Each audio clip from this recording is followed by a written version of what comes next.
masih kemeng ya. Tapi sudah nutupnya tadi wis jadi. Iya. Nyeri ya tadi. Nyeri Buat aja. jalan gak nyaman.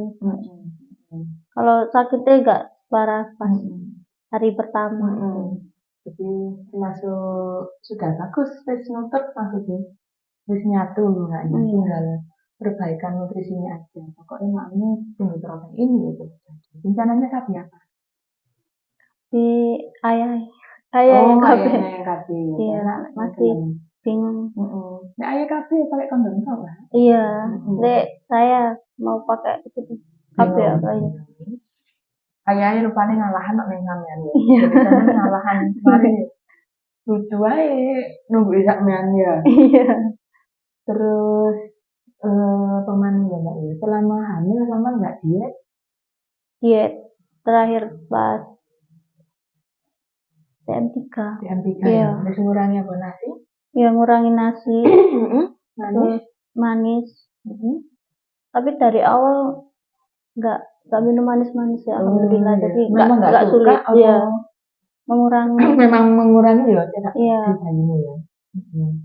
Pas habis nikah itu udah ngurangi. Dulu sebelum nikah kan kopi tiap hari, minum es teh itu tiap hari. Setelah nikah kurangi semua, nggak ngopi.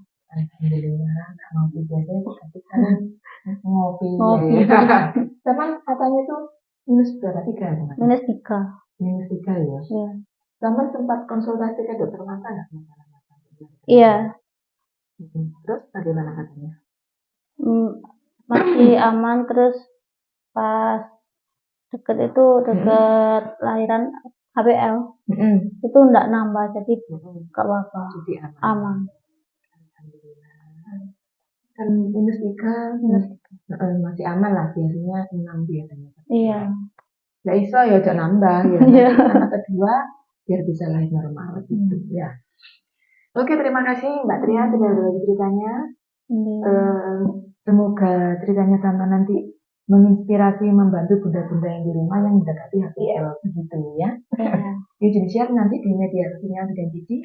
Boleh. Oke, saya akhiri sampai di sini. Assalamualaikum warahmatullahi wabarakatuh.